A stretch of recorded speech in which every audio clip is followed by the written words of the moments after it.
And now, stars, cars, guitars. With singer and international heartthrob Tony Hadley, legendary rock guitarist Jim Cregan, and our pilot of the airwaves, Alex Dyke.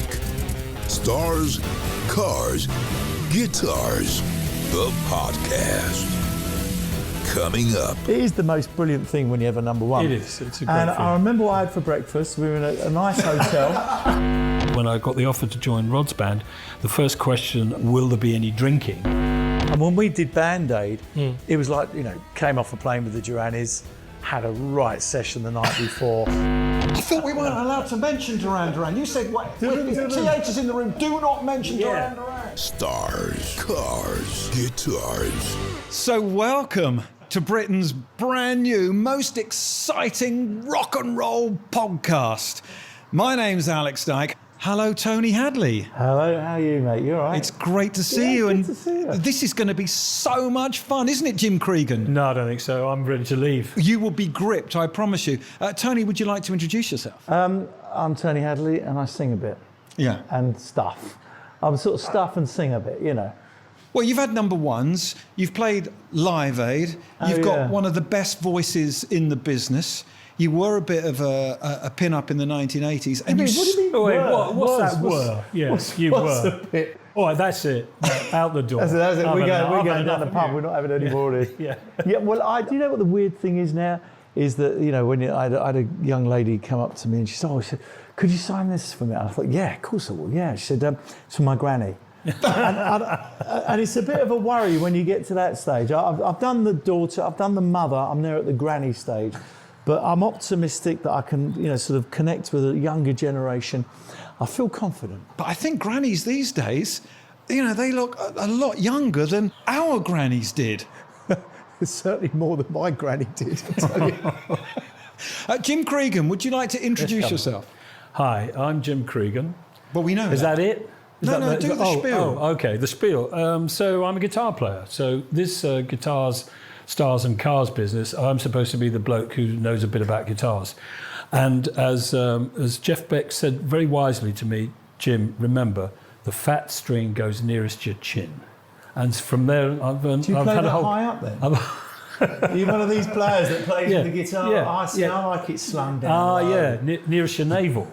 Exactly. See, the low is Susie Quattro, and the high is either BB King or Mark King. Mark King, yeah. Yeah, Mark King from Level 42. But Jim, you've done a lousy job of selling yourself. You produced that beautiful track with Linda Lewis, Rock-a-Doodle-Doo, which is still one of my favourite I tracks. didn't know that. Yeah. You're going to find all this out, Tony. Yeah, you've got... I like There's a a bit lot of pop coming. trivia, I do. I love it. Well, that's good, because we've got something coming up for you in a moment. But you did the Cockney Rebel, that fabulous solo in Make Me Smile, Come Up and See Me. Right. You were poached by the Rod Stewart Band. You played on all those tracks. You wrote massive hits. You produced huge hits like Baby Jane. You played with Katie Melua years later. You've got to sell yourself, but you're too British. But I'll just stop you there. He's getting a bigger send up than me, and I'm Tony Hadley. It's like, let's go, I don't, all right.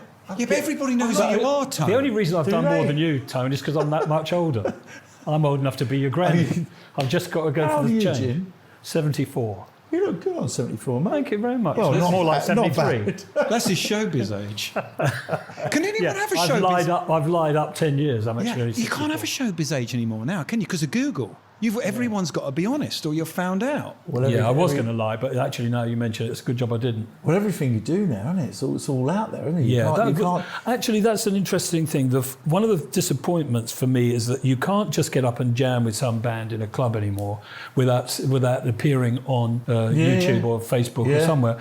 So pretty well everything you do is in the public domain. That's a bit of a disappointment because sometimes you want to just take some chances. Absolutely. And the thing about improvising, of course, is every so often you're going to get it wrong and crash and burn.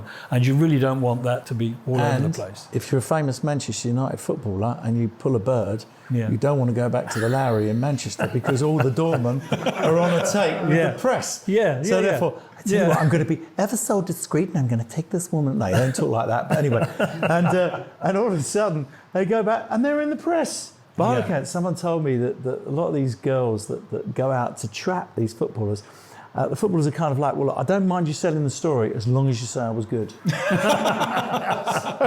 I don't know. Take that whatever way you want to take it. Stars, cars, guitars. I've got an icebreaker, but we don't need it because this is all going so well, even though you guys haven't asked me to introduce myself. Oh, yeah, go on. Oh, sorry. Yeah. What do you do? I'm an award-winning broadcaster. I was Sony Bronze was it 97 or 98, Tom? One of those. Producer Tom. Yeah, 97, Sony Bronze. That's Sony good, isn't it? Bronze. Is that good? I got a scroll. I didn't get a trophy. Did you not get gold?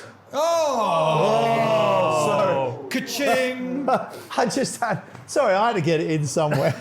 Don't worry, I've got a feeling there's going to be a lot of that coming up in the next few weeks. Right, this is our Icebreakers quiz. Oh, no. Please. You're going to love this, guys, because it's about you. Oh, dear, okay. I don't know anything about The me. trouble is, I've forgotten most of me anyway.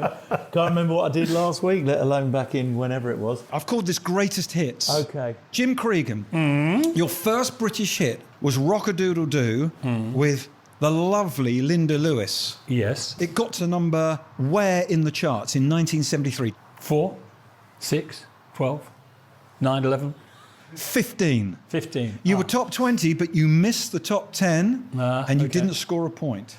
You can't remember what your first hit? What? Where it got to in the charts. 70. Oh, no, it was a while ago. 74. Yeah, all right, okay. Well, I was only 6 ahead of you anyway. So. Okay, TH, here you go. All right, go True was number 1 everywhere. 4 weeks in Britain. Who did you knock off the top? Wasn't. Lonnie Donegan, was it? It was a lovely hot summer in Britain. It was the weather was cracking. The police were in the charts with Every Breath You Take. That was number 1 that summer. Wasn't Renee Renata Saving All Your Kisses, was it, by chance? Be ashamed. It was David Bowie, Let's Dance. No. We knocked Bowie off the You top. knocked Bowie off Quality, the top. mate. That's really, I'm impressed with that's a that. claim to fame. Yeah. I love Bowie. That's fantastic. So we knocked Bowie off the top. I didn't realise that because we were on tour. I remember we were on tour when True was marching up the charts, so we were probably concentrating on being on the road. Well, the day it went to number 1, I remember I was in bed because I like to sleep. And we're in the road, and all of a sudden, Martin, Steve, and John burst into my room, started spraying champagne and everything all over me. And I'm like, "What's going on? We're number 1. We're number 1!" And we're all jumping on the beds and everything because it is the most brilliant thing when you have a number 1. It is. It's a great And thing. I remember what I had for breakfast. We were in a nice hotel. I can't remember knocking Bowie off the top of the charts, but I do remember what I'd. And it was the first time I'd smoked salmon, scrambled eggs. I thought I'd be a bit posh with a glass of poo. And that night we were playing, I think it was the Nottingham Playhouse, and Jim Davison was next door. He came along to celebrate, and then Steve Strange, the late, bless him, Steve Strange, he come up with a few of the entourage from London to celebrate. So it's kind of weird, you've got Steve Strange dressed up like God knows who, and Jim Davison cracking jokes about old birds with corned beef legs and blue rinses and stuff. So, yeah, sorry, I digress anyway. okay, Yeah. well, So you've triggered a memory there. yeah. We're going to move on to the next question. No one's scored any points yet, have they? No points. Okay. Right, Jim. Yeah, what? Baby Jane. Yes, sir. Summer 1983. Number 1 in Britain, of course. We all know that. Number 1 in Belgium. Number 1 in Germany. Number 1 in Spain. All right. On the American Disco Top 80, where did it get to? 81? 47. That's crap, isn't it? That's terrible. Yeah. But that's the disco chart. It wasn't a disco tune. Where did it get to in the States? It was top 10. Yeah, I think it was. top I think 10. it was. I don't know if it was. I'd like to have number your one. royalty statements. Yeah. He's avoiding that one like the plague. What's your name? Gary Kim. Let's get back to True. True, of course, was that huge, huge hit everywhere. Spain. Where did you get to in Spain, in the Spanish charts? I think it was number 2. It was number 3. Flip. One once more. No. Half a point? Half a point. No, Half a no, point. excuse me. We want someone to score something. Can we? We're rubbish.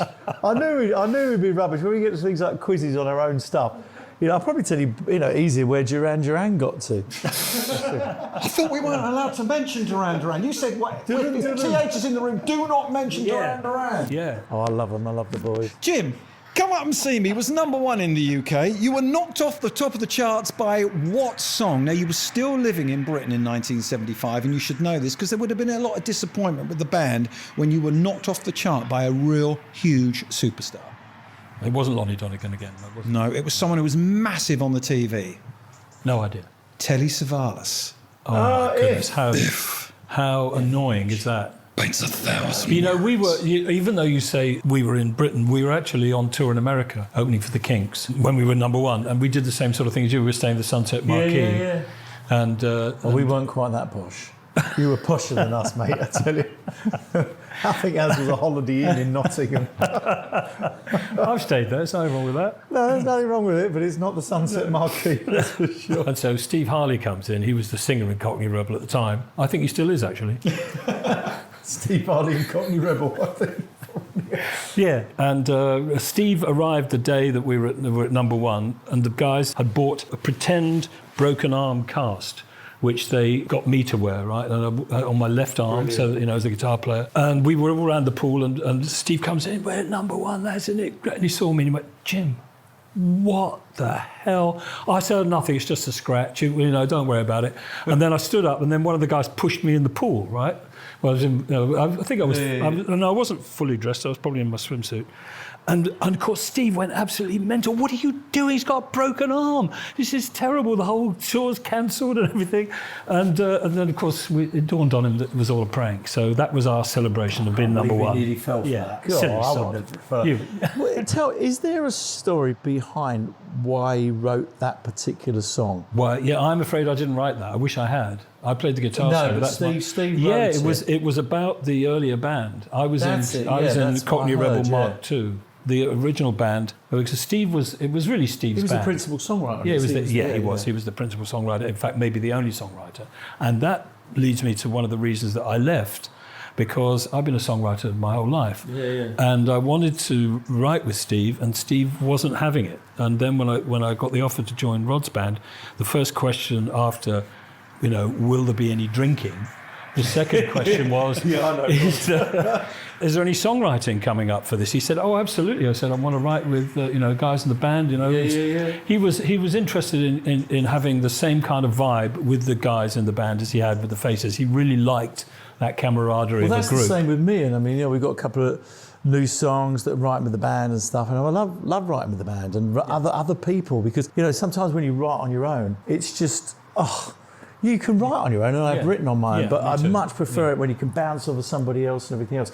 But yeah, so the story. So the story is they were jealous, right? And that's they what left. I heard. And that's why he wrote that song. Come up to my hotel room, come on and make me smile. Because they thought they could write songs as well. Absolutely, and of course that was the ultimate revenge that it went to #1 and created a second career for him, really. And that band was that band. Well, everybody went to good homes. Duncan Mackay, who was the is that the retirement home for special musicians? Yeah, the Done In. Look, can I finish my quiz? We've got one more question. We haven't done anything yet. Tony's got half a point at the moment. So long ago, I can't remember. Final question, TH. Gold. Gets to #2. Yes. All right? Who stopped you getting to #1? Well, apart from Michael Hurl at Top of the Pops, who wouldn't show our video. Saucer milk, table free. And there's a story about this, actually. We thought we'd be really clever because we made the video.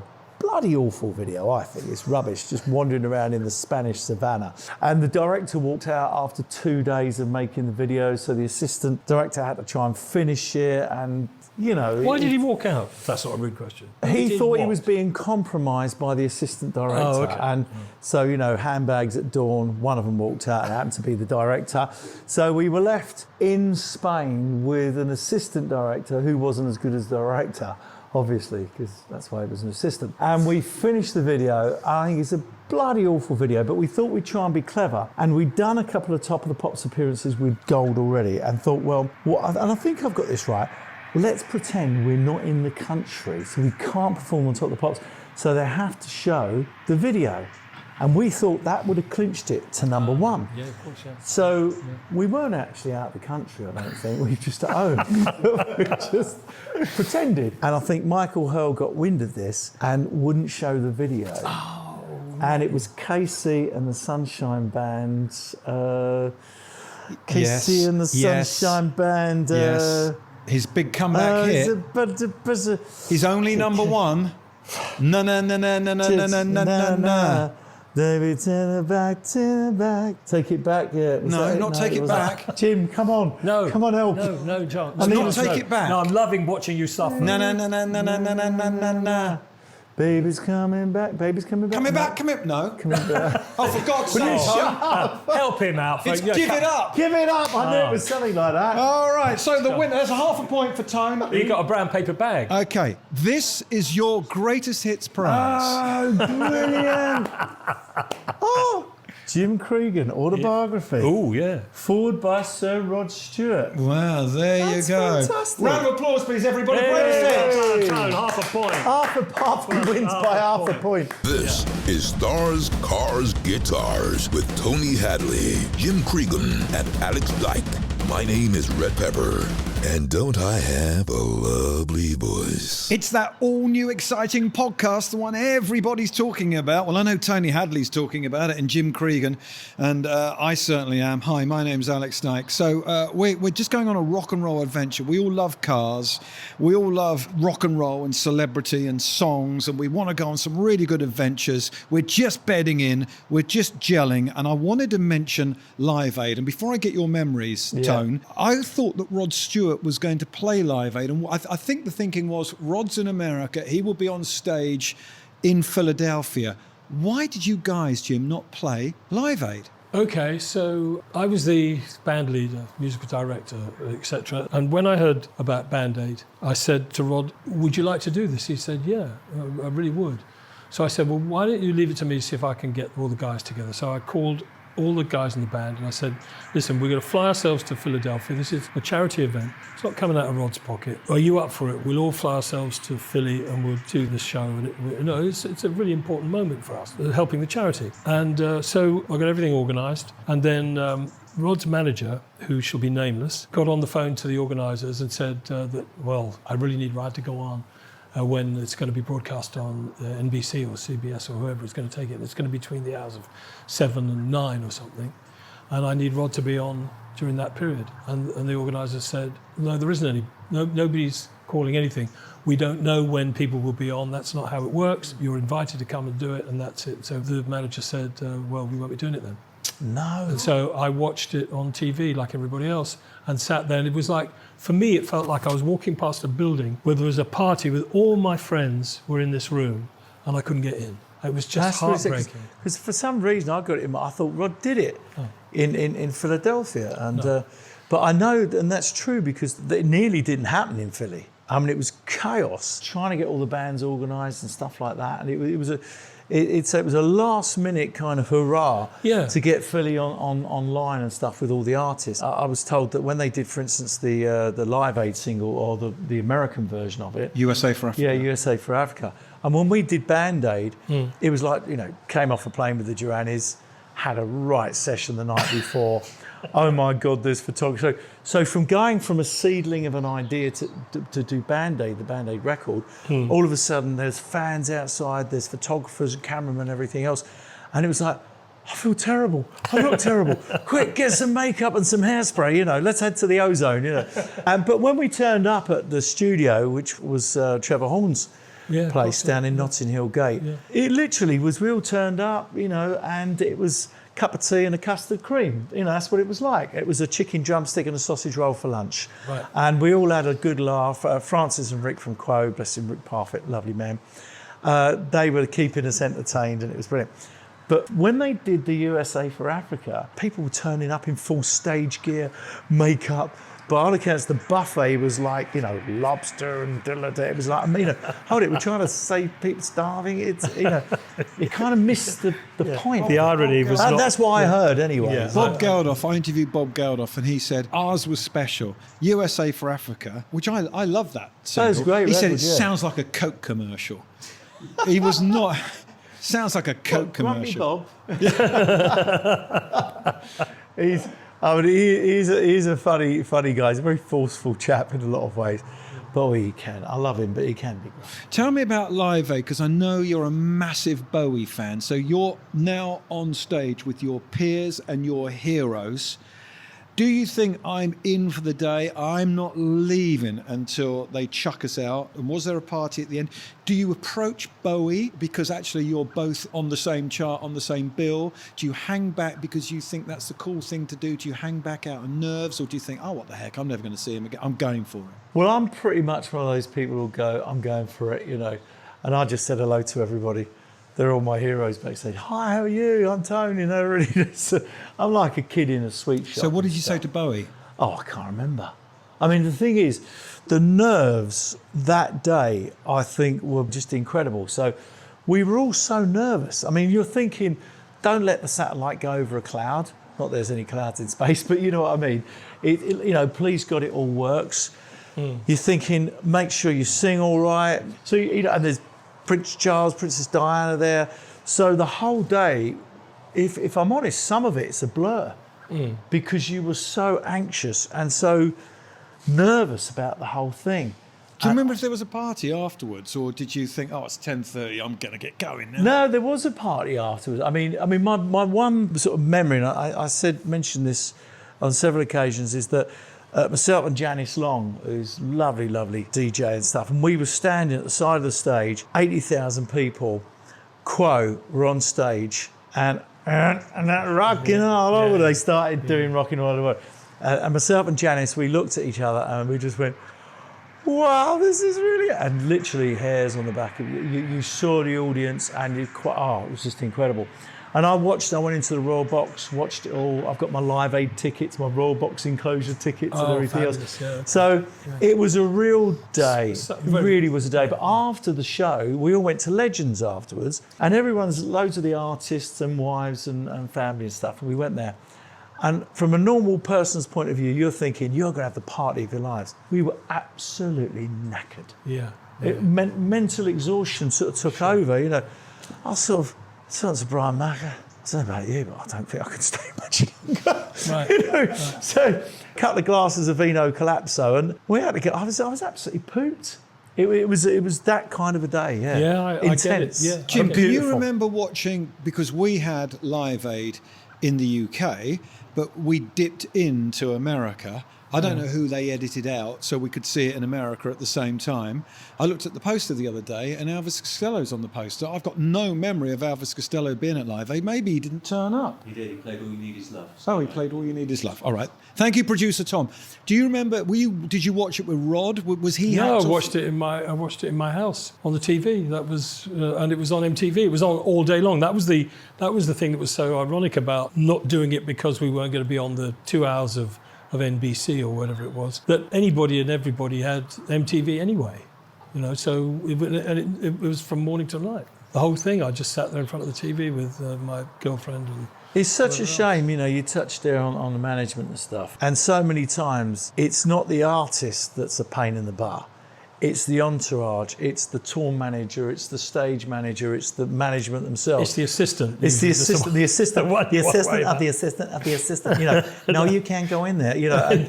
And most of the time, I never say no to an autograph or anything else. Unfortunately, all my people around me, they know what I'm like, and so I'm very close to people and fans and stuff like that. But it's definitely the management and the people around you sometimes. Yeah, they think they're being canny or smart, or they're working on the best interests of the artist. But in this case, of all the blunders that there was another fairly large blunder when we went to see the rushes of Flashdance, and we were in the middle of making a record, and there's Rod, me, Kevin Savigar, who's one of the big co-writers and the keyboard player in the band, and the management.